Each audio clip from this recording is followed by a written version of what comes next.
And it's also clear that if you want to protect your device, that protecting the software side and gaining access to this kind of control over the chip is worthwhile if you want to protect against these attacks.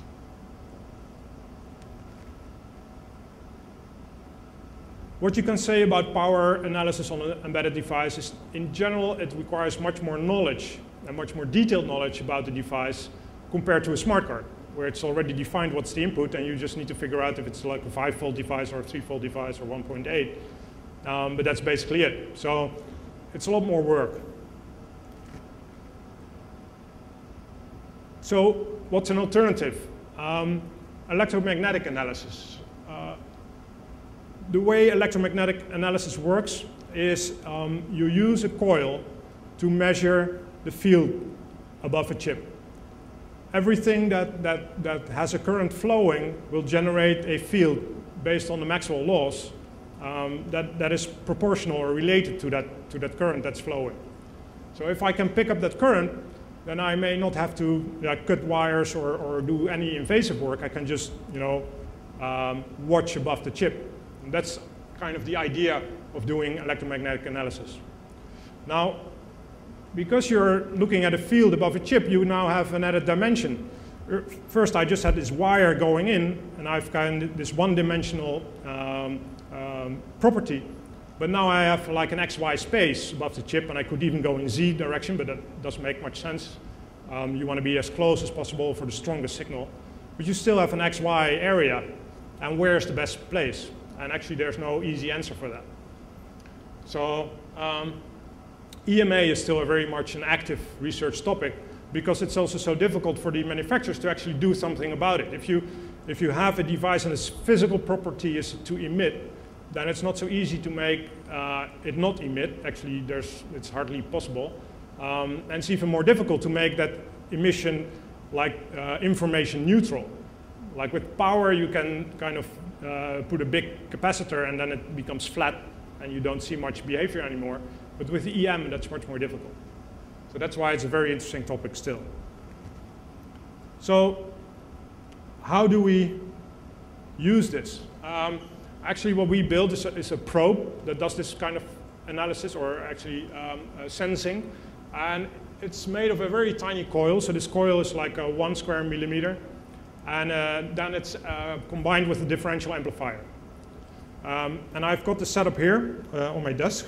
And I think the guys from the video can show you a little bit. And what I want to show is that you actually can see that there's quite a changing field above that chip. So what I've got here is a tool that we can use to do the acquisition. And what it will do is, yeah, maybe we can switch. I'm not sure how we do this. Yeah, so basically, if you can zoom out a little bit. Zoom out, so bigger. Yeah, so here we've got an oscilloscope, which is a USB oscilloscope, and it's connected. Yeah, you cannot see the wires exactly. But here is a tip, which is the trigger.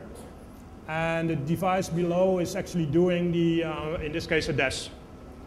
So we're having the software on the PC do a DES every time, and it will trigger.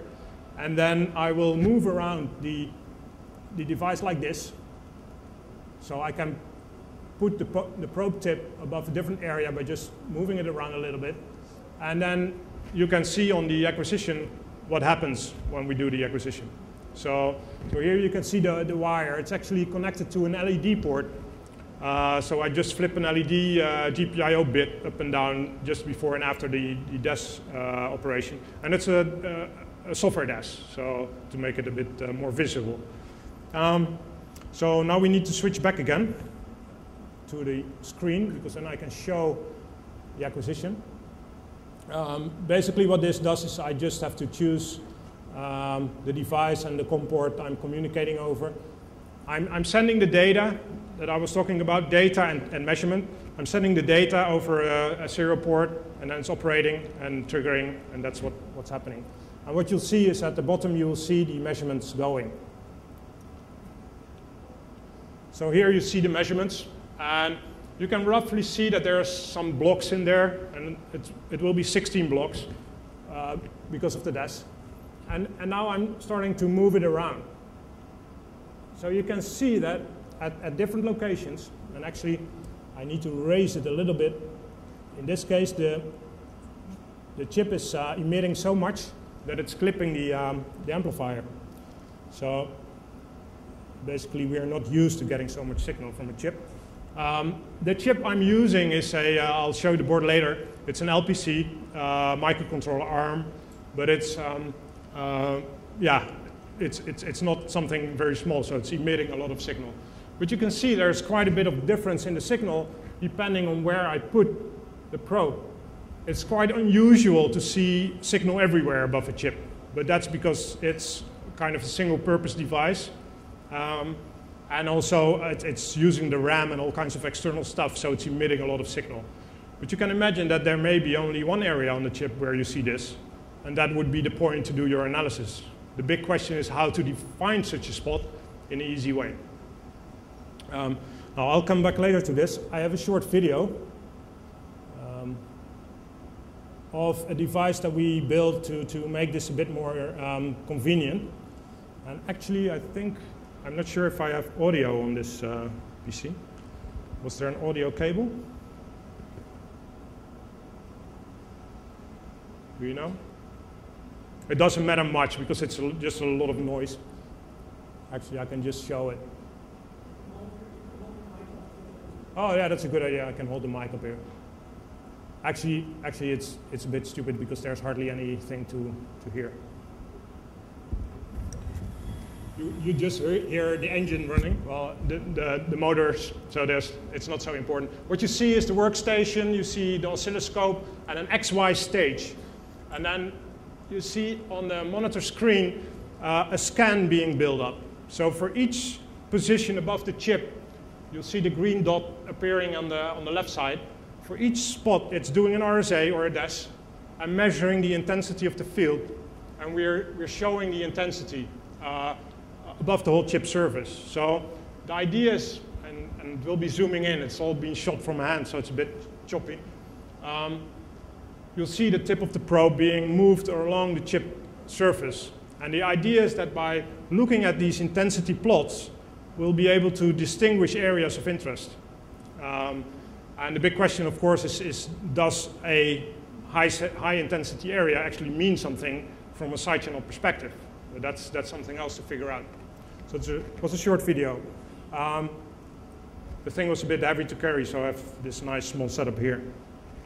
So basically, this is it. So you just scan over the surface with the probe.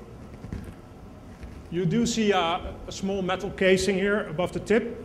That's actually to focus the signal of the EM field and to get rid of the noise that will be larger field lines coming from the side. So now you only have below the metal casing the field lines from the chip that are able to enter the coil. So that kind of focuses the signal. So what do you get? Well, these are some pictures that we made. What we can do is actually make